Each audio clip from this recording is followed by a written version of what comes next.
We have these sponges here with saran wrap and stuff in them, okay? So what you're gonna do with your partner, you're gonna explore the human body today.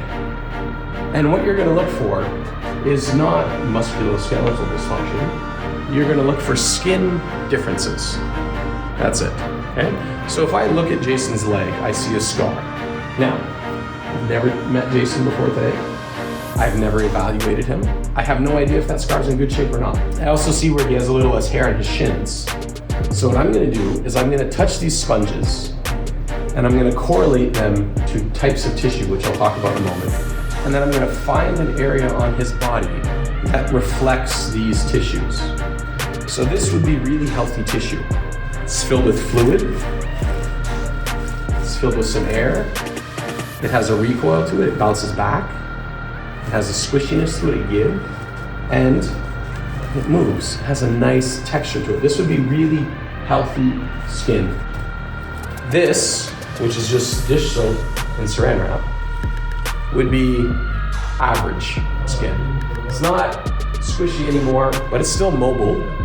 It's not incredibly happy, but it's not restricted, but it's not happy either. It's lost some of it, still has some sponge to it.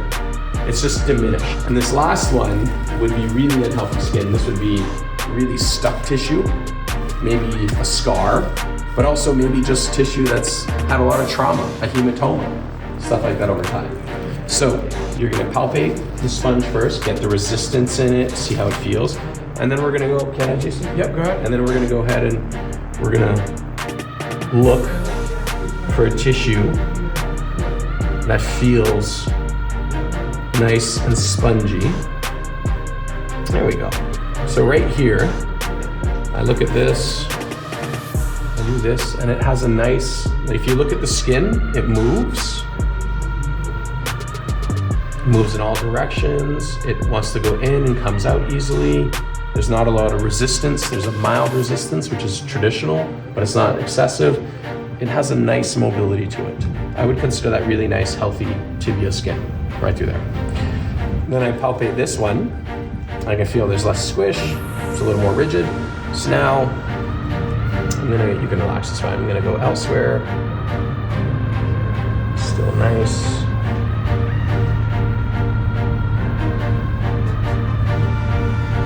So here on the outside of his knee, have you bring that in there? Is there another scar there? Yes, there is. There you go, and you can relax your leg. I'll hold it for you. There you go, you can relax your leg. So right here, what I'm seeing is the skin still wants to move, but there's no give anymore.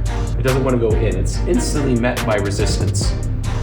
And it's not that it's not I'm on the IT band. There's resistance way prior to that. It's not that there's bones. There's resistance right away in the skin, almost like a rope. It's sitting very superficial with no depth. I mean, I'm using how much pressure? Yeah, nothing. It's almost like I'm trying not to touch them to evaluate this, right? And then the last one is there's no movement and nothing. When I move the skin, notice how instantly it pulls a larger area all the way around.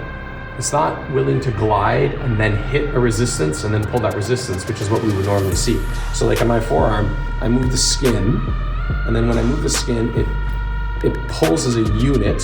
All of this is pulled at the same speed, all the way to my wrist, right? Here, it's just only this tiny little section wants to move, and it's very mild, and there's no, I mean, you can try it as well, there's no depth. The moment I start pushing, I can tell I'm hitting a resistance, so it's not moving in both directions, okay? Very light pressures, and I want you to try to do this to each other. Explore the body. They can give you hints if they want, but it's also our goal to just explore, and we're looking at skin. I'm gonna give you guys 10 minutes each to try to find something on the body that is really healthy, something that's a little bit of both, and then something that's unhealthy.